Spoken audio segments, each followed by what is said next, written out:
امام برزنجی نے الغرض ان تمام ائمہ محدثین نے ان احادیث کو جو سیدنا امام محمد مہدی کی آمد میں وارد ہوئی ہیں ان کو درجہ تواتر میں مانا ہے، اور بہت کم احادیث ذخیرہ حدیث میں متواتر مانی جاتی ہیں۔ پھر جن ائمہ اور محدثین نے استدلال کیا ان احادیث سے، استنباط کیا، اور ان احادیث کے ذریعے امام محمد مہدی علیہ السلام کے احوال، صفات، مرتبے کو، مقام کو ثابت کیا، ان میں امام سفیان ثوری ہیں جو ہماری سیاستہ کے ہاں امیر المومنین فی الحدیث تصور ہوتے ہیں ائمہ حدیث میں، اور امام ابو جعفر عقیلی یہ وہ ہیں جنہوں نے استنباط کیا، اور امام ابن حبان جو صحیح ابن حبان کے مصنف، اور امام ابو سلیمان خطابی، اور امام بہقی، امام ابو القاسم السہیلی، امام ابو عبداللہ القرطبی، حتیٰ کہ علامہ ابن تیمیہ، انہوں نے استنباط کیا، استدلال کیا، اس سے احتجاج کیا، اسے حجت مانا۔ پھر امام ابن القیم جوزی، پھر امام ابن کثیر، یہ وہ علماء ہیں جو ایک اینڈ میں ایکسٹریم اینڈ کے علماء تصور ہوتے ہیں پرانے ائمہ محدثین میں۔ علامہ ابن تیمیہ، علامہ ابن قیم، علامہ ابن کثیر، ان کو لوگ، میں نہیں، میری رائے مختلف ہے، یعنی لوگ ان کو ایک ایکسٹریم اینڈ پر سمجھتے، انہوں نے انہیں حجت مانا ان احادیث کو۔ پھر امام جلال الدین سیوطی، پھر امام ابن حجر المکی، پھر صاحب کنز الامال شیخ علی متقی الہندی، امام عبد الرؤوف المناوی، حتیٰ کہ سعودی عرب کے مفتی اعظم سابق شیخ عبدالعزیز بن باز، انہوں نے ان حدیث کو حجت مانا ہے۔ عبدالعزیز بن باز انہوں نے بھی ان حدیث کو حجت مانا، اور اس وقت سعودی عرب کے علماء دنیا میں صرف ایک محدث کو حجت مانتے ہیں اور ان کی تحقیق کو سند مانتے ہیں، کسی اور کو نہیں مانتے۔ ان کا نام ہے شیخ ناصر الدین البانی۔ تو ناصر الدین البانی نے بھی احادیث مہدی کو حجت مانا ہے۔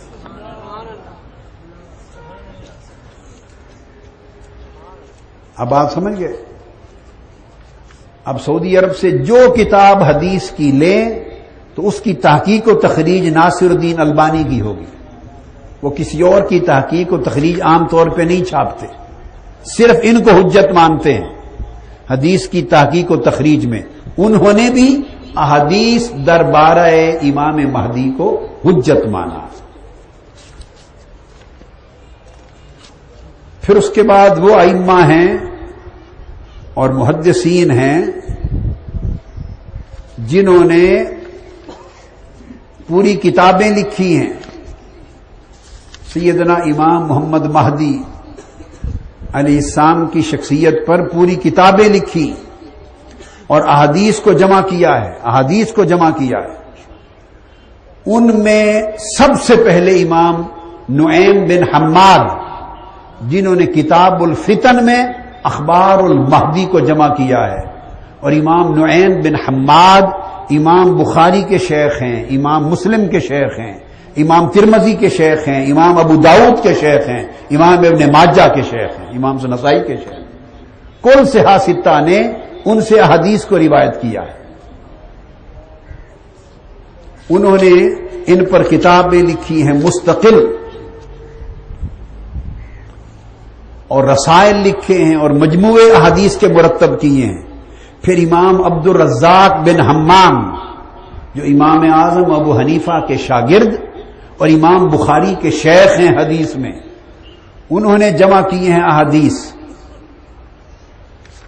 ان کی وفات 211 ہجری میں ہوئی، اور امام نعیم بن حماد کی میں بات بتا چکا ہوں، وفات 228 میں ہوئی۔ پھر امام ابو بکر بن ابی شیبہ، ان کی وفات 235 میں ہوئی، یہ بھی امام بخاری کے شیوخ میں سے ہیں۔ امام ابن ماجہ صاحب صحاح ستہ ہے، ان میں سے امام ابو داؤد، امام ترمذی، امام ابن خزیمہ، امام ابن حبان، ان سب نے رسائل مرتب کیے اور امام محمد مہدی علیہ السلام کی شان میں احادیث کو اپنی اپنی کتب میں جمع کیا۔ یہ مصادر ہیں اور مآخذ ہیں اور منابع ہیں اس ذخیرہ علم کے جو امام مہدی علیہ السلام کی نسبت کتب حدیث میں دستیاب ہے۔ علاوہ ان کے امام ابن ابی خیثمہ نے کتاب مرتب کی، عباد بن یعقوب نے کتاب مرتب کی، امام ابو الحسین احمد بن جعفر نے کتاب مرتب کی، امام ابو نعیم اصبہانی نے کتاب مرتب کی، امام محمد بن یوسف الشافعی نے کتاب مرتب کی، امام مہدی علیہ السلام پر احادیث کی، ابن قیم جوزی نے کتاب مرتب کی۔ وقت کی قلت ہے، میرے پاس ان سب کتابوں کے نام بھی ہیں اور کئی کتابیں بھی موجود ہیں، میں الگ الگ نام نہیں بتا سکتا، وقت بچا رہا ہوں، صرف ریکارڈ پر کچھ ضروری چیزیں لانا چاہتا ہوں تاکہ پتہ چلے کہ سیدنا امام محمد مہدی علیہ السلام کا وجود اور ان کا تشریف لانا دین اسلام اور شریعت محمدیہ میں اور علم الحدیث میں اور ذخیرہ حدیث نبوی میں کتنے بلند مرتبے کا مسئلہ ہے۔ پھر امام ابن کثیر نے کتاب مرتب کی ان کے اوپر، امام سخاوی نے ان پر کتاب مرتب کی، امام سیوطی نے کتاب مرتب کی، امام احمد بن حجر المکی نے کتاب مرتب کی، امام علی بن نسام الدین المتقی صاحب کنز الامال انہوں نے کتاب مرتب کی، ملا علی قاری نے ان پر کتاب مرتب کی، قاضی محمد بن علی شوکانی جن کو سلفی لوگ اپنا امام مانتے ہیں اور علماء اہل حدیث ان پر بڑا اعتماد کرتے ہیں اور علماء سعودی اعتماد کرتے ہیں، انہوں نے پوری کتاب امام مہدی پر مرتب کی، احادیث کی، حتیٰ کہ نواب صدیق حسن خان بھوپالی اہل حدیث بہت بڑے عالم ہیں، انہوں نے ان احادیث کو متواتر کہہ کر جمع کیا۔ الاحظ القیاس، یہ میں نے چند ایک ریفرنسز دیے صرف اتنا نقطہ سمجھانے کے لیے کہ امام محمد مہدی علیہ السلام کا مسئلہ یہ قطعاً کوئی اہل تشیع کا اور فقہ جعفریہ کے علماء کا گھڑا ہوا نہیں ہے۔ بعض لوگ جب انکار پر آتے ہیں مسلکوں کے مابین اختلاف کی وجہ سے تو وہ حقائق کا بھی انکار کرتے چلے جاتے ہیں، ضد، اناد اور عداوت میں سب کچھ سے مکر جاتے ہیں، حدیں پھلانگ جاتے ہیں۔ اس لیے ایمان اور عقیدے کی سلامتی اختلاف مسالک کے باوجود ضروری ہے۔ حق حق ہوتا ہے، حق کو کسی کی خاطر نہ مانا جاتا ہے نہ کسی سے اختلاف کی وجہ سے اسے جھٹلایا جاتا ہے۔ حق کے ماننے کا نام ایمان ہوتا ہے۔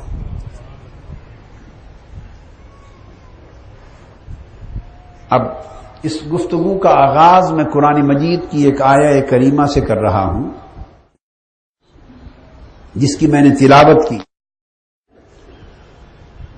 اللہ رب العزت نے فرمایا کہ اس شخص سے زیادہ ظالم کون ہے جو اللہ کے گھر میں یعنی مسجدوں میں اللہ کا ذکر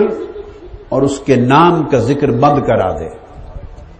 جو اللہ کے نام کا ذکر مسجدوں میں نہ ہونے دے اور پھر اللہ کے گھروں کو یعنی مسجدوں کو ویران کر دے، اس سے بڑا ظالم کون ہے؟ یہ بات کی قرآن مجید نے اشارہ کیا، ایک تو اس کا عمومی اطلاق ہے، امت کے لوگوں کے لیے عمومی اطلاق اور عمومی تعلیم، مگر تاریخی پس منظر میں تاریخی شان نزول کے اعتبار سے امام سدی السدی الکبیر، امام سدی روایت کرتے ہیں اور یہ شاگرد ہیں سیدنا عبداللہ ابن عباس رضی اللہ تعالی عنہ کے، جلیل القدر تابعی ہیں اور ابن عباس کے شاگرد ہیں رضی اللہ تعالی عنہ۔ وہ اس آیت کے شان نزول کے ساتھ تفسیر کرتے اور بیان کی، اس تفسیر کو بیان کیا امام ابن جریر طبری نے، تفسیر ابن جریر نے، اور مختلف ائمہ تفسیر نے اس روایت تفسیر کو اپنی کتب میں روایت کیا، بشمول امام جلال الدین سیوطی کے، جو اہل سنت کے سب سے بڑے معتمد ائمہ تفسیر میں سے ہیں۔ تو فرمایا امام سدی الکبیر نے کہ ان سے مراد پرانے وقتوں کے رومی لوگ تھے کہ جب بخت نصر غالب آیا تھا تو اس نے بیت المقدس اور اللہ کے گھروں کو ویران کر دیا اور نماز اور عبادت اور